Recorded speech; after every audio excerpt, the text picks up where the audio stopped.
جی S herbal wholesale ayurvedic ادویات کا قابل اعتماد مرکز۔ تجارت کے خواہش مند حضرات کو ہم مکمل ٹریننگ دیتے ہیں۔ ہمارے ساتھ تجارت کر کے بھرپور پیسہ کمائیں۔ علماء کرام، حفاظ، ڈاکٹرز اور میڈیکل والوں کے لیے خصوصی رعایت۔ تفصیلات کے لیے ابھی رابطہ کریں۔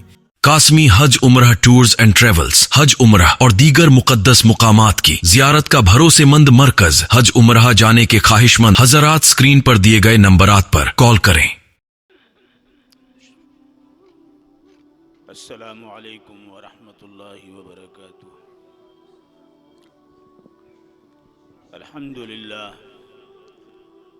للہ نحمده ونستعینه ونستغفره ونؤمن به ونتوکل علیہ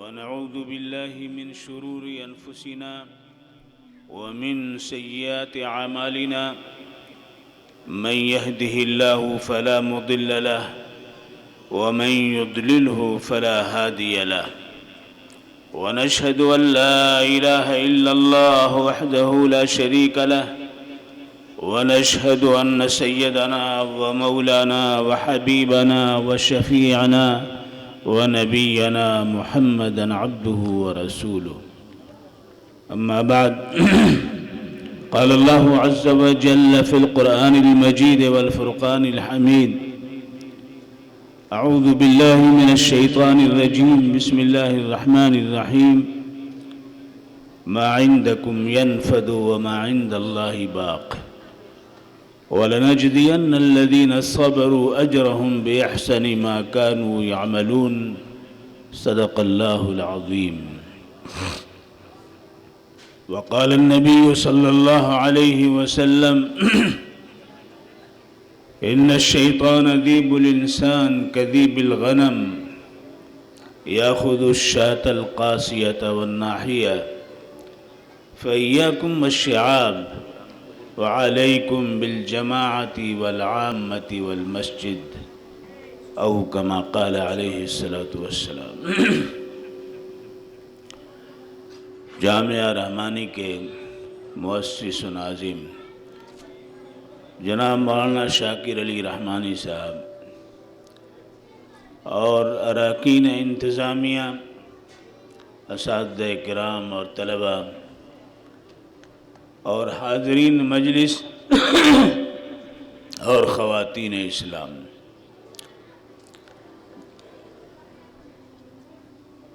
وقت چونکہ کم ہے اور گفتگو تو حقیقت میں ہمارے عزیز طلباء نے حالات اور ماحول کی رعایت کرتے ہوئے اساتذہ کی تیاریوں کا مظاہرہ انہوں نے بڑے سلیقے سے کیا ہے، جس کے درد کو، کرب کو ہم محسوس کر رہے ہیں اور اس سے بچنے، نسل کو بچانے کی کوشش میں لگے ہوئے ہیں، لیکن یہ مرض بڑھتا ہی چلا جا رہا ہے۔ آج ہمارے بچوں نے جو تقریریں کی ہیں یا جو مکالمہ پیش کیا ہے، یہ حقیقت میں وہ نہیں بول رہے تھے، ان کے اساتذہ بول رہے تھے، ان کی محنتوں کا ظہور ہو رہا تھا، اور مدرسہ اس بات کی شہادت دے رہا تھا کہ آپ نے جو امانتیں ہمارے سپرد کی ہیں اس کا ہم نے صحیح استعمال کیا ہے، ہم نے ان کو بنانے کی فکر کی ہے۔ یہ وہ بچے ہیں جو صحیح اردو بول نہیں سکتے تھے، لیکن آج انہوں نے پرمغز تقریریں کی، پرمغز مقالے پیش کیے۔ مفکر اسلام حضرت مولانا رحمۃ اللہ علیہ، علی میاں رحمۃ اللہ علیہ نے مدرسے کے تعلق سے جو کہا، ان بچوں نے اپنی معصوم زبان میں اس کو پیش کر دیا۔ یہ ظاہر ہے کہ یہ اس ادارے کی ترقی اور اس ادارے کے کامیاب ہونے کی دلیل ہے، لہذا ہمیں اس طرف متوجہ ہونا چاہیے۔ جو حالات ہیں، جو ماحول ہیں، آپ اس سے خوب واقف ہیں، لیکن ہمارا رویہ کیا ہونا چاہیے، ہمارا روش کیا ہونی چاہیے، وہ اس بات سے واضح ہے کہ ہم جب کسی کام کا آغاز کرتے ہیں تو جناب محمد الرسول اللہ صلی اللہ علیہ وسلم نے فرمایا کہ کل امر ذی بال لم یبدا ببسم اللہ فہو اقطع و اجزم، ہر وہ کام جو باحیثیت قدر و قیمت جس کی نظر میں ہو، اگر وہ بسم اللہ الرحمن الرحیم سے شروع نہ کیا جائے تو وہ کام ادھورا ہے، کٹا ہوا ہے، بے فیض۔ تو ہم تین باتوں کو سامنے رکھتے ہیں۔ ہر کام کے شروع میں اللہ کا نام لیتے ہیں جو سارے جہاں کا پالنہار ہے، سارے جہاں کا پالنہار ہے، اور اس جہاں کے تعلق سے ہماری نظر تو بہت کوتاہ ہے۔ ہماری نظر جو دیکھتی ہے، ہماری نظر جو سمجھتی ہے، ہماری نظر جو احساس ہم کو فراہم کرتی ہے، اس سے کہیں زیادہ وسیع ہے۔ حضرت مولانا تقی عثمانی صاحب مجد اللہ العالی نے اپنے ایک بیان میں لکھا ہے، کہا ہے کہ مجھے سمندر کی پنہائیوں گہرائیوں میں 2 مرتبہ جانے کا موقع ملا ہے، 2 مرتبہ جانے کا موقع ملا۔ انہوں نے لکھا ہے کہ میں نے سمندر کے اندر بڑے بڑے جنگلات دیکھے، بڑی بڑی پہاڑیاں دیکھی، نو بنو جن کا تصور نہیں ہو سکتا وہ مخلوق ہم نے وہاں دیکھی۔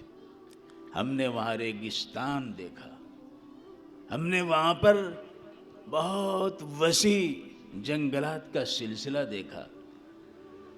ہم اس کا تصور بھی نہیں کر سکتے کہ پانی کے اندر یہ چیز موجود ہوگی، لیکن اللہ رب العزت جو خشکی میں دے سکتے ہیں وہ پانی کے اندر بھی کر سکتے ہیں۔ اللہ بہت طاقتور ہے۔ اسی لیے اللہ کے لیے جو لفظ استعمال ہوتا ہے وہ سبحان کا لفظ استعمال ہوتا ہے۔ ہم اپنی نماز کا آغاز بھی کرتے ہیں تو سبحانک اللہم و بحمدک۔ سبحان کے معنی اردو میں ہم کیا کہتے ہیں؟ پاک ہے وہ ذات، پاک ہے وہ ذات۔ لیکن آپ تھوڑی دیر کے لیے غور کیجئے، کیا اللہ عیب سے پاک ہے؟ کیا اللہ گناہ سے پاک ہے؟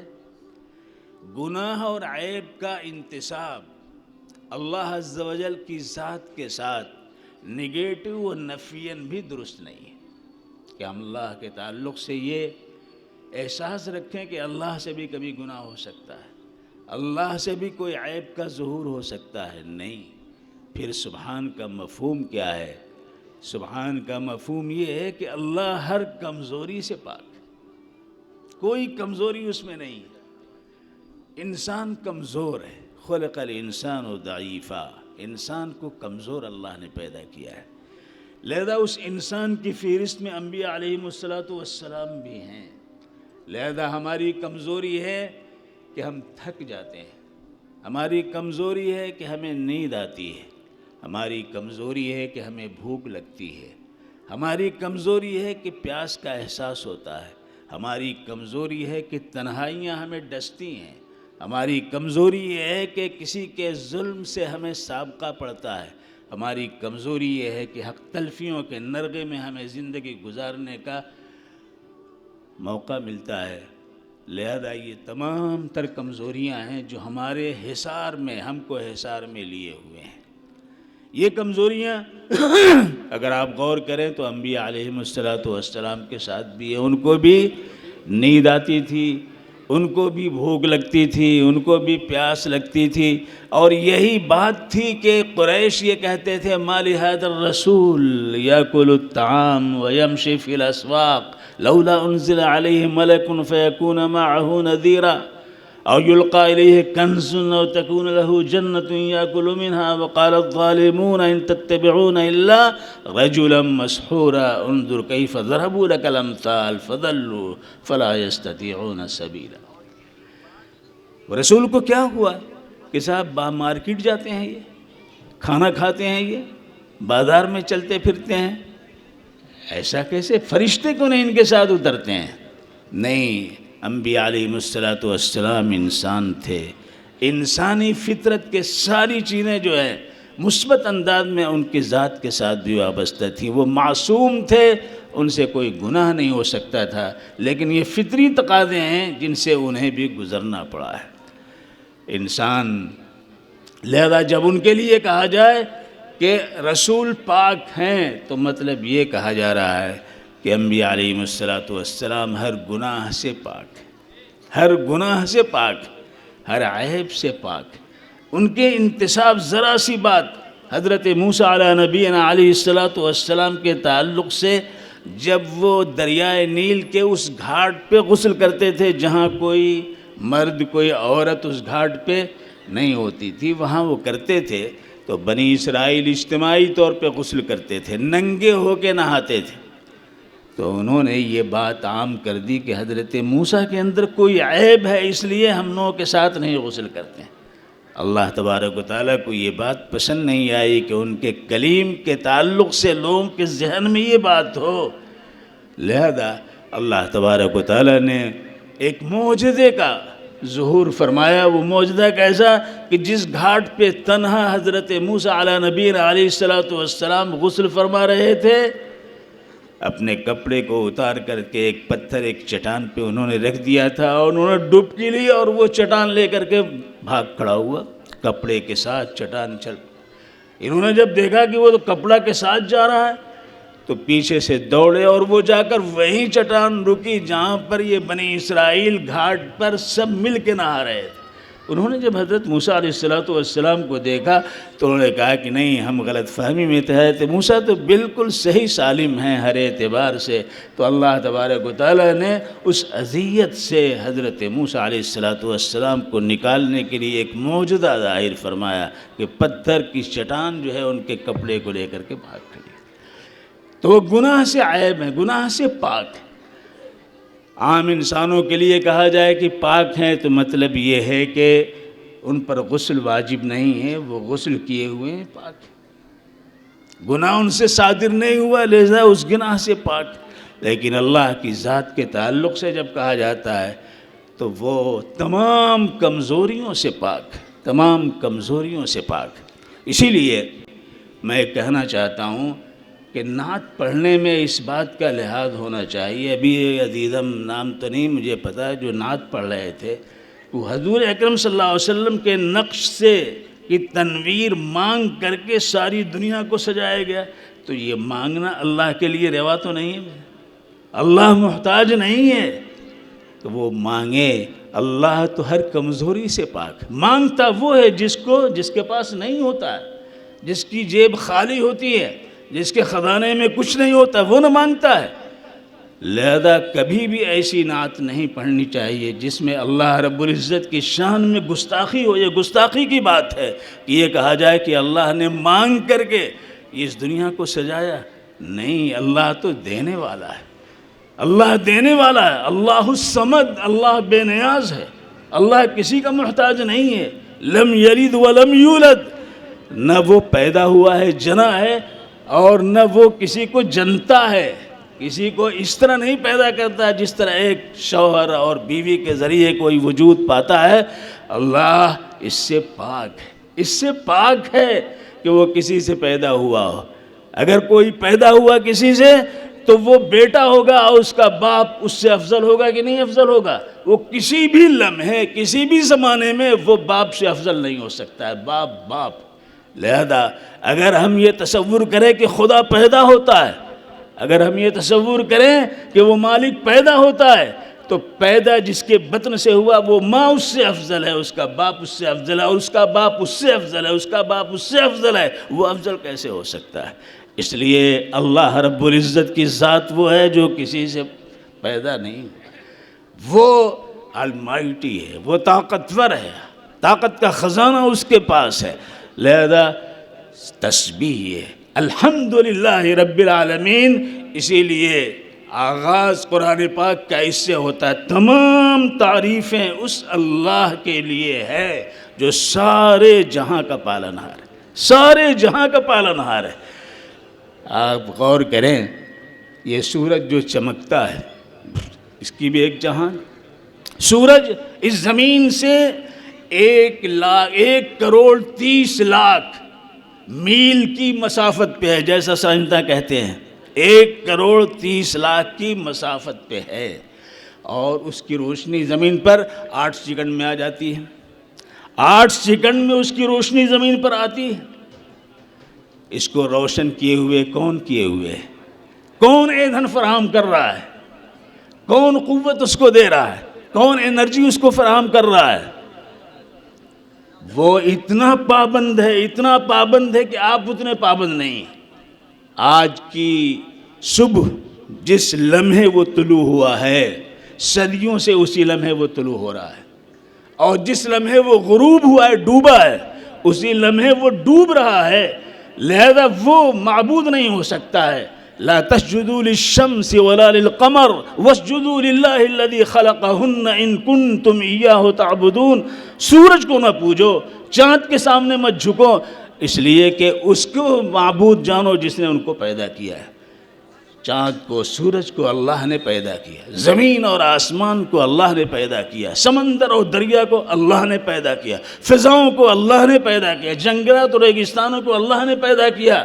اللہ الذی خلق السماوات والارض وانزل من السماء ماء فاخرج به من الثمرات رزقا لكم وسخر لكم الفلك لتجري في البحر بأمره وسخر لكم الأنهار وسخر لكم الشمس والقمر دائبين وسخر لكم الليل والنهار وآتاكم من كل ما سألتموه وإن تعدوا نعمة الله لا تحصوها إن الإنسان لظلوم كفار۔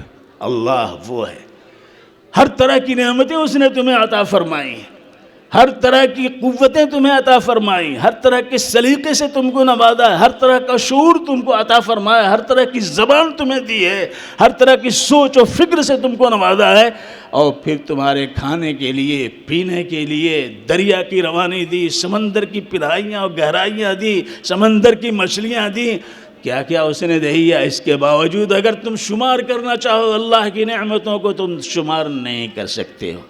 سارا جہاں جس کی کوئی وسعت کا اندازہ نہیں کیا جا سکتا ہے، وہ مالک ہے۔ الحمدللہ رب العالمین، الرحمن الرحیم۔ رحمان ہے، اس کی رحمت بہت وسیع ہے، بہت وسیع ہے، اور اس کی رحمت مکمل ہے، گہرائی کے ساتھ۔ رحمان الدنیا ہے اور رحیم الآخرہ ہے۔ دنیا میں اللہ کی رحمت وسعت کے ساتھ ہے، لیکن دنیا میں رحمت کے ساتھ زحمت بھی ہے، دنیا میں رحمت کے ساتھ عذاب بھی ہے، دنیا میں پھول کے ساتھ کانٹے بھی ہیں، دنیا میں خوشی کے ساتھ غم بھی ہے، لیکن آخرت میں خوشی ہے تو خوشی ہی ہے، عذاب ہے تو عذاب ہی ہے۔ 3 عالم اللہ نے پیدا کیے ہیں۔ ایک عالم وہ ہے جو خوشیوں کا مرکز و محور ہے، وہ جنت، جہاں خوشی ہی خوشی ہے، راحت ہی راحت ہے، آسانیاں ہی آسانیاں ہیں، نعمت ہی نعمت ہے، جہاں کوئی ایسا دغدغہ نہیں ہے کہ ہمیں کوئی تکلیف پہنچ سکتی ہے۔ دسترخوان بچھا ہے، ہم کھانا کھاتے ہیں، لذت مل رہی ہے، لطف آ رہا ہے، لیکن 2 روٹی کے بعد خیال ہونے لگتا ہے تیسری روٹی کھائیں تو کہیں بدہضمی نہ ہو جائے۔ سوء انہدام کا شکار ہم ہو سکتے ہیں، لہذا ہم ہاتھ روک لیتے ہیں۔ لیکن جنت جو خوشیوں کا محور و مرکز و منبع و سرچشمہ ہے، وہاں کھاتے چلے جائیے۔ حدیث شریف میں آتا ہے کہ پسینہ جو ہوگا اس سے خوشبو نکلے۔ اور ایک عالم ہے جو غموں کا، ہموم کا، غم کا، رنج کا، الم کا اور عذاب الہی کا مرکز ہے، وہاں خوشی نہیں ہے، وہ جہنم ہے۔ اور ایک عالم یہ ہے جس کو دنیا کہتے ہیں، جہاں خوشی بھی ہے اور غم بھی ہے، جہاں حق بھی ہے اور باطل بھی ہے، جہاں روشنی بھی ہے اور اندھیرا بھی ہے، جہاں دن بھی ہے اور رات بھی ہے، جہاں خشکی بھی ہے اور تری بھی ہے، جہاں ظلم بھی ہے اور انصاف بھی ہے۔ اللہ رب العزت نے اس عالم کو ان 2 عالموں کو سامنے رکھتے ہوئے آفر میں دیا ہے، آفر میں دیا ہے۔ جس طرح مال کے اندر آفر دیا جاتا ہے، ہمارے موبائل میں آفر آتا ہے، آفر وقتی ہوتا ہے، عارضی ہوتا ہے، ایسی اللہ رب العزت نے اس دنیا کو ہمیں آفر میں دیا تھا کہ آخرت کے ان 2 عالم کے لیے اپنے آپ کو تیار کریں۔ ایک مثبت ہے، ایک منفی ہے، ایک نگیٹیو ہے، ایک پازیٹیو ہے، ایک حق کی راہ کی طرف جانے سے ملتا ہے، اور ایک باطل پرستوں کے لیے وہ ٹھکانہ ہے جہاں وہ جا کر کے گریں گے اور دھنستے چلے جائیں گے۔ لہذا اس کی طرف ہمیں توجہ کرنی چاہیے۔ حضرات، جو باتیں بھی آپ کے سامنے کہی گئی ہیں، وقت کم ہے، تفصیل سے ہم بیان نہیں کر سکتے۔ مولانا شاکر علی رحمانی اللہ تبارک و تعالیٰ ان کی قدر فرمایا، شاکر کے بارے ہی قدرداں کے ہوتی ہیں۔ اللہ تعالیٰ فرماتے ہیں ما یفعل اللہ بعذابکم ان شکرتم وآمنتم وکان اللہ شاکرا علیما۔ اللہ کو کیا ہوا ہے کہ تمہیں عذاب میں مبتلا کرے؟ کیوں اللہ تمہیں عذاب دے گا؟ اگر تم شکر کرتے رہو اللہ کا، قدر کرتے رہو اس کی نعمتوں کی، اور ایمان تمہارے پاس رہے تو اللہ قدر کرنے والا ہے ایمان کا، اور اسے معلوم ہے کون منافق ہے اور کون ایمان والا ہے، کون حق کو حق سمجھ کر کے قبول کرنے والا ہے اور کون حق کو ناحق درجے میں لا کر کے اس سے منفعت کے حصول میں آگے بڑھنے والا ہے۔ اللہ کو اس کا پتہ ہے، لہذا ہمیں اس تھوڑی سی زندگی میں لوگوں اس شعور کے ساتھ اپنے لمحات کو گزارنا چاہیے۔ یاد رکھیے اللہ ہمارا ہے، اللہ دیکھ رہا ہے۔ ما یکون من نجوا من ثلاثۃ الا هو رابعهم ولا خمسۃ الا هو سادسهم ولا ادنى من ذلك ولا اکثر الا وهو معهم اينما كانوا۔ تم کانا پھونسی جو کرتے ہو، تین مل کے کرتے ہو تو چوتھا میں ہوتا ہوں، اللہ کہہ رہا ہے، اور پانچ اگر مل کے کرتے ہو، پنچایت کرتے ہو، چھٹا میں وہاں موجود ہوتا ہوں۔ تم اس سے چھوٹی سی تعداد بڑی تعداد میں بیٹھ کر کے جو کچھ طے کرتے ہو، منصوبہ بناتے ہو، دسیسہ کاری کرتے ہو، ریشہ دبانیاں تم کرتے ہو، ہم وہاں موجود ہوتے ہیں۔ تو اللہ تو ہمارا اتنی نگاہ ہمارے اوپر رکھتا ہے، ہمیں صحیح رخ دینے کے لیے ہمارے ساتھ ساتھ وہ چل رہا ہے، ہماری ضرورتیں وہ پوری کر رہا ہے، اور وہ چاہتا ہے کہ بندہ ہماری بات کو مان لے۔ وَمَا كَانَ رَبُّكَ لِيُهْلِكَ الْقُرَىٰ بِظُلْمٍ وَأَهْلُهَا مُصْلِحُونَ۔ آپ کے پروردگار کے یہ شان نہیں ہے کہ کسی بستی کو، کسی شہر کو، کسی ملک کو، کسی آبادی کو وہ تہس نہس کر دے۔ اس آبادی کے رہنے والے اگر اصلاح کی کوشش کر رہے ہوں، تبلیغ فرض ہے ایک ایک فرد کے اوپر، تبلیغ فرض ہے ایک ایک فرد کے اوپر۔ اسی لیے جناب محمد الرسول اللہ صلی اللہ علیہ وآلہ وسلم نے یہ نہیں فرمایا کہ صرف عالم کے اوپر فرض ہے، بلکہ فرمایا بلغوا عنی ولو آیہ، بلغوا عنی ولا آیہ، ایک آیت اگر تمہیں معلوم ہے تو دوسروں تک پہنچا۔ عزیزو، جو حالات چل رہے ہیں، ایک حکایت کے طور پر بیان کیا جاتا ہے کہ ایک دفعہ ایک شیر نے ایک گائے کو دوڑایا شکار کرنے کے لیے۔ گائے بھاگی، بھاگتے بھاگتے بھاگتے ایک سامنے تالاب آیا، اس میں اس نے چھلانگ لگائی۔ تالاب پانی سے پہلے جو زمین تھی دلدلی تھی، اس میں وہ دھنسنے لگی۔ پیچھے سے شیر آیا اور اس نے بھی چھلانگ لگا دی، وہ بھی دھنسنے لگا۔ آگے گائے تھی اور پیچھے شیر تھا۔ جب دونوں دھنس رہے تھے تو شیر نے بڑی اپنائیت کے ساتھ ترس کھاتے ہوئے گائے سے کہا، ارے گائے، تو نے یہ کیا کیا؟ تو نے یہ کیا کیا؟ تو اس میں کود پڑی اور تمہاری وجہ سے میں بھی کود پڑا۔ اب تو دونوں کی جان جانے والی ہے، اس وقت تو ایک ہی جان جاتی، ایک ہی جان جا سکتی تھی، اب تو دونوں کی جا رہی ہے۔ گائے سمجھدار تھی، گائے نے کہا کہ جہاں پناہ آپ کا کوئی مالک نہیں ہے۔ آپ اپنے آپ کو سمجھ رہے تھے جنگل کا میں شیر ہوں، جس پر چاہوں میں حملہ کر سکتا ہوں، جس کو چاہوں میں پھاڑ کھا سکتا ہوں، جس کو چاہوں میں رگید سکتا ہوں۔ آپ تو وہ تھے، لہذا آپ کا کوئی مالک نہیں ہے اور ہمارا تو مالک موجود ہے۔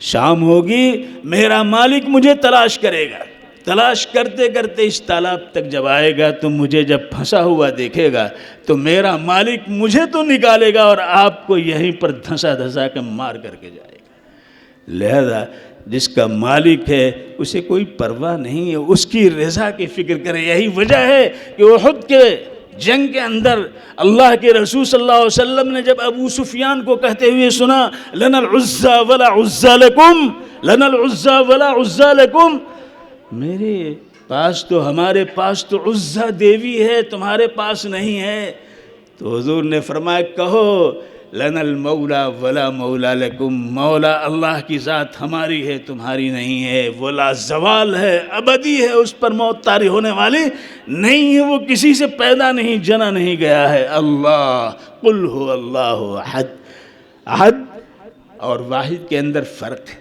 احد کا کوئی ثانی نہیں ہے، احد کا کوئی ثانی نہیں ہے اور واحد کا ثانی ہے، اس لیے یہاں پر قل هو اللہ احد، آپ کہہ دیجئے کہ اللہ ایک ہے، انیک نہیں، احد ہے وہ، اس کا ثانی نہیں ہے۔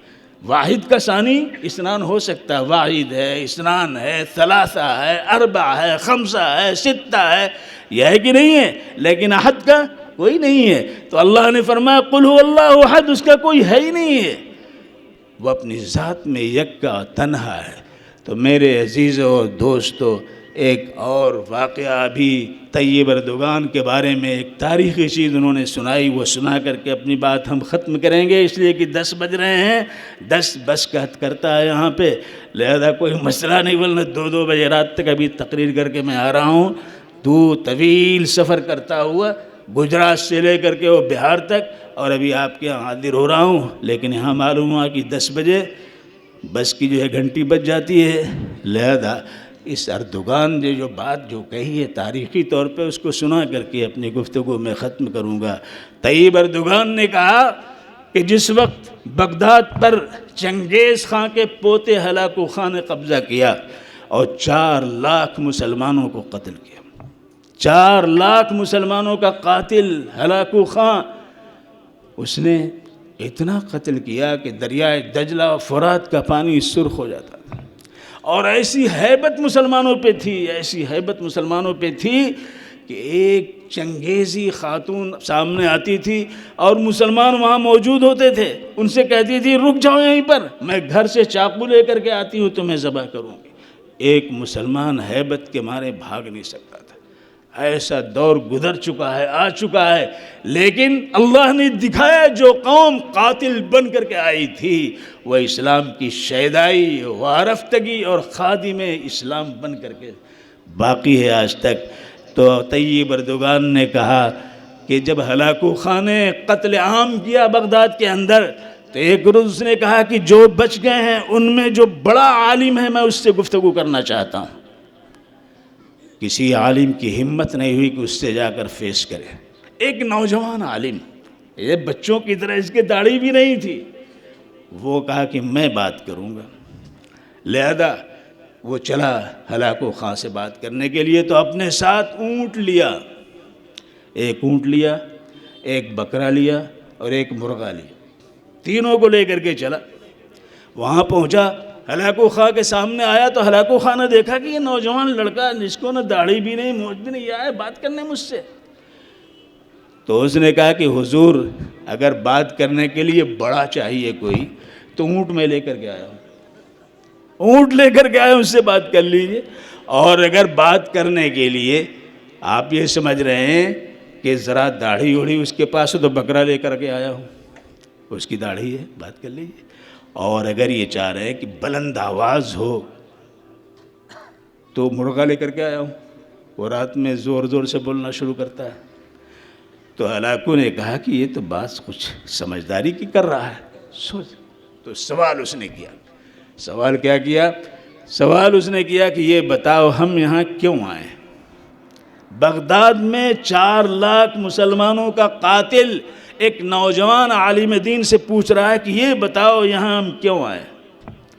اس نوجوان لڑکے نے کہا حضور آپ اس لیے آئے ہیں، آپ کو لایا گیا ہے اس لیے کہ ہم نے اپنا رشتہ اس معبود برحق سے توڑ کر کے مادی زندگی سے ربط قائم کر لیا تھا، ہم یہاں کے محلوں کے اندر، ہم یہاں کے جائیداد کے اندر، عہدوں و منصبوں کے اندر، تاج و تخت کے اندر، بخت و باج کے اندر غافل پڑے ہوئے تھے، تو اللہ نے آپ کو بھیجا ہے، اللہ نے آپ کو بھیجا، اور آج آپ جو ہے اس کو صاف کر دیا آپ نے۔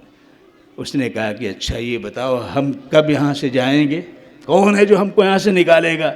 اس نوجوان نے کہا یاد رکھیے ہم جس وقت اپنا رشتہ اللہ سے جوڑ لیں گے اس وقت آپ یہاں نہیں رہ سکتے ہیں، آپ یہاں سے چلے جائیں گے، یہ ہے خلاصہ اس زندگی کا جس کے کرب کو ہم محسوس کر رہے ہیں، جس کے لیے ہمارے بچوں نے اپنے معافی ضمیر کے ذریعے اس کا مظاہرہ کیا ہے، یا جس کو مدرسہ سمجھ رہا ہے اور آپ اس کو اچھی طرح محسوس کر رہے ہیں۔ ہمارا جتنا رشتہ قوی اللہ کی ذات سے ہوگا، اور ایسے حالات تو ہوتے رہیں گے۔ جاپانیوں نے مچھلی کے شکار کرنے کے لیے بہت اندر جانے لگے، لیکن جب واپس مچھلیاں لے کر کے آتے تو مچھلیاں مر جاتی تھیں، تو مارکیٹ میں ویلو کم ہو جاتی تھی، تو پریشان ہوئے انہوں نے کہا کیا کہ بڑے بڑے جہازوں کے اندر بڑے بڑے حوض بنائے، اور حوض کو پانی سے بھر دیا، مچھلی کا شکار کرتے اور اسی حوض میں اس مچھلی کو ڈال دیتے تھے، مچھلی زندہ رہتی۔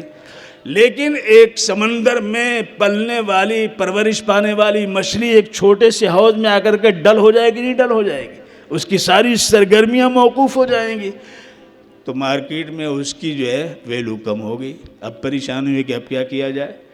انہوں نے بہت غور کیا تو یہ سوچا کہ ہر حوض میں ایک شارک مچھلی ڈال دی۔ شارک مچھلی مچھلیوں کو کھاتی ہے، لہذا شارک مچھلی انہوں نے ہر حوض میں ڈال دی، اور وہ شارک مچھلی مچھلیوں کو دوڑانے لگی۔ وہ دوڑنے لگی تو ان کی تازگی باقی رہی، مارکیٹ میں ویلو ان کا قائم رہا، اور شارک نے تو ایک کو کھا بھی لیا۔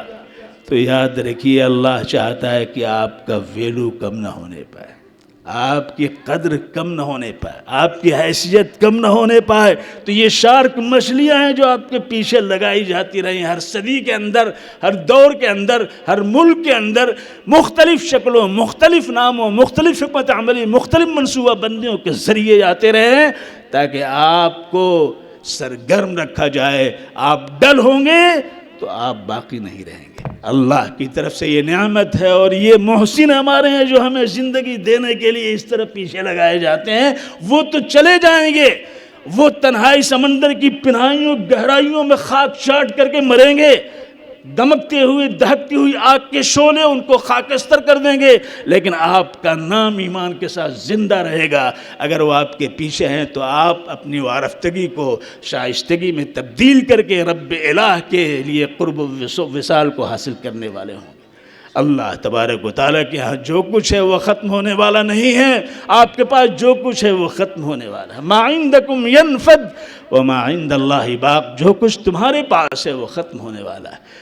ہم کوئی کام کرتے ہیں، تھوڑی سی لذت ملتی ہے، لذت ختم ہو جاتی ہے کہ نہیں ہو جاتی؟ شرابی شراب پیتا ہے، شراب کی لذت ختم، لیکن اللہ کے ہاں اس کا گناہ اس کو لگ جاتا ہے، چپک جاتا ہے، وہ ختم نہیں ہوتا ہے۔ زنا کرنے والا زانی تھوڑی دیر کے لیے ایک لذت پاتا ہے، لیکن زنا کا گناہ اس کے ساتھ ساتھ وابستہ ہو جاتا ہے، وہ ختم نہیں ہوتا ہے۔ ما عندکم ینفد وما عند اللہ باق، اللہ کے ہاں جو ہے وہ چیز باقی رہنے والی ہے۔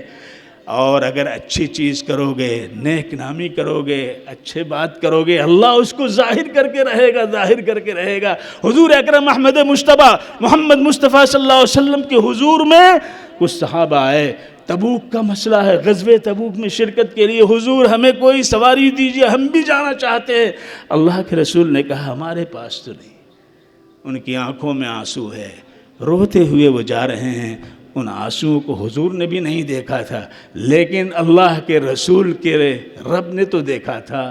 لہذا وَلَا عَلَى الَّذِينَ إِذَا مَا أَتَوْكَ لِتَحْمِلَهُمْ قُلْتُ لَا أَجِدُ مَا أَحْمِلُكُمْ عَلَيْهِ وَتَوَلَّوْا وَأَعْيُنُهُمْ تَفِيضُ مِنَ الدَّمْعِ حَزَنًا أَلَّا يَجِدُوا مَا يُنْفِقُونَ۔ اللہ تعالیٰ کہہ رہا ہے کہ ان کی آنکھوں میں جو آنسو ہے وہ جا رہے تھے، اور آپ کہہ رہے تھے کہ ہمارے پاس نہیں، تو اللہ نے ان کی نیکی کو ظاہر کر دیا کہ نہیں ظاہر کر دیا؟ حضرت ابو طلحہ انصاری، اللہ کے رسول نے کہا یہ مہمان ہے، کون لے جائے گا؟ حضرت ابو طلحہ انصاری اپنے گھر لے کے چلے گئے۔ علیہ سے کہا یہ مہمان رسول ہیں، ان کو کھانا کھلانا ہے۔ علیہ نے کہا ایک آدمی کے کھانے بھر کھانا ہے۔ کہا کوئی بات نہیں، دسترخوان لگا دو۔ دسترخوان لگ گیا۔ اہلیہ سے کہا کہ جب کھانے کے لیے ہم بیٹھے چراغ بجھا دینا۔ چراغ اہلیہ نے بجھا دیا۔ مہمان کھاتا رہا، اور وہ ہاتھ لے جاتے رہے، منہ تک لے جاتے رہے، منہ چلاتے رہے، کھایا ایک لقمہ بھی نہیں، اور مہمان سیر ہو کر کے کھا لیا۔ کسی نے نہیں دیکھا تھا خود ان کی بیوی نے نہیں دیکھا، خود وہ بھی نہیں دیکھ رہے تھے، لیکن اللہ دیکھ رہا تھا۔ صبح ہوئی اور جناب محمد الرسول اللہ صلی اللہ علیہ وسلم کے حضور میں حاضر ہو رہے ہیں تو یؤثرون علی انفسہم ولو کان بہم خصاصہ ومن یوق شح نفسہ فاولئک هم المفلحون۔ یہ وحی الہی کا نزول ہو رہا ہے اور حضرت ابو طلحہ انصاری کو داد دی جا رہی ہے۔ تو اللہ نیکیوں کو چھپاتا نہیں ہے، نیکیوں کو ظاہر کرتا ہے، نیکیوں کو بتاتا ہے، نیکیوں کی ترغیب دیتا ہے۔ لہذا اللہ تبارک و تعالیٰ کی صفت الرحمن کی ہے، رحیم کی ہے، رحمت وسعت کے ساتھ اس کی ہے۔ اللہ نے خود ہی فرمایا کہ میری رحمت سبقت کر گئی ہے میرے غضب پہ، اسی لیے سورہ فاتحہ کے اندر غضب کا کوئی لفظ نہیں ہے، رحمت کا لفظ ہے، رحمان کا لفظ ہے، رحیم کا لفظ ہے، مالک کا لفظ ہے، اور عبادت کا لفظ ہے، استعانت کا لفظ ہے، اور انعام کا لفظ ہے۔ یہ وہ ساری چیزیں ہیں جو رغبت پیدا کرتی ہیں۔ اور قرآن پاک کے آخر میں انسانی اس وصف کا تذکرہ ہے، شیطانی اس مکر کا تذکرہ ہے جو انسانوں کو راہ حق و ثواب سے ہٹاتے ہیں۔ تو اعوذ برب الناس ملک الناس ہے۔ ہمارے بچوں نے قرآن پاک حفظ کیا، آج ان کی تکریم کی گئی۔ اللہ تبارک و تعالیٰ ان بچوں کو قبول فرمائے، لیکن شیطان پیچھے لگا ہوا ہے۔ اللہ کے رسول نے فرمایا ان الشیطان ذیب الانسان کذیب الغنم یاخذ الشاة القاسیة والناحیہ فإیاکم والشعاب وعلیکم بالجماعة والعامة والمسجد۔ شیطان تمہارے لیے تمہارا دشمن ہے، انسانوں کے لیے بھیڑیے کی طرح ہے۔ جس طرح بھیڑیا ریوڑ سے نکلی ہوئی ہٹی ہوئی بکریوں کو شکار کر لیتا ہے، اس طرح شیطان جماعتی زندگی سے جو الگ ہوتا ہے اس کا شکار کر لیتا ہے۔ لہذا تم ادھر ادھر نہ بھاگو، ادھر ادھر نہ جاؤ، جماعت کی زندگی تم پکڑے رہو مضبوطی کے ساتھ، اور عوام الناس سے جڑے رہو، ان کے کرب کو سمجھو، ان کے دکھ میں ان کا ساتھ دو، ان کے غم کو خوشی میں تبدیل کرنے کے لیے فکر کرو۔ اگر ایسا کرو گے تو جناب محمد الرسول اللہ فرماتے ہیں جو کسی غمزدہ کے لیے کوشش کرتا ہے، جاتا ہے، آتا ہے، تو ایک ایک قدم پر اس کو نیکیاں ملتی ہیں، اور جس وقت وہ کام پورا ہو جاتا ہے اللہ تبارک و تعالیٰ کی طرف سے اس شخص کی مغفرت کا اعلان کیا جاتا ہے۔ اس میں نہ مسلم کی بات ہے نہ غیر مسلم کی بات ہے۔ اللہ کے بندے، اللہ جب رحیم ہے، اللہ جب رحمان ہے تو وہ چاہتا ہے میرا بندہ بھی رحمت کا پیکر بن جائے دوسروں کے لیے۔ اسی لیے حدیث بھی پڑھنے والے محدثین کے ہاں جب جاتے تھے حدیث پڑھنے کے لیے تو سب سے پہلے حدیث جو پڑھائی جاتی تھی مسلسل بالرحمہ پڑھائی جاتی تھی۔ الراحمون یرحمہم الرحمن ارحموا من فی الارض یرحمکم من فی السماء۔ وہ رحمت والی ذات ہے، وسعت رحمت کے ساتھ ہے، لہذا تم بھی رحمت کا معاملہ کرو، زمین والوں کے ساتھ رحم کا معاملہ کرو، آسمان والے تم پر رحمت کی بوسار کریں۔ اللہ تبارک و تعالی ہم سب کو توفیق سے نوازیں۔ وآخر دعوانا الحمدللہ رب العالمین۔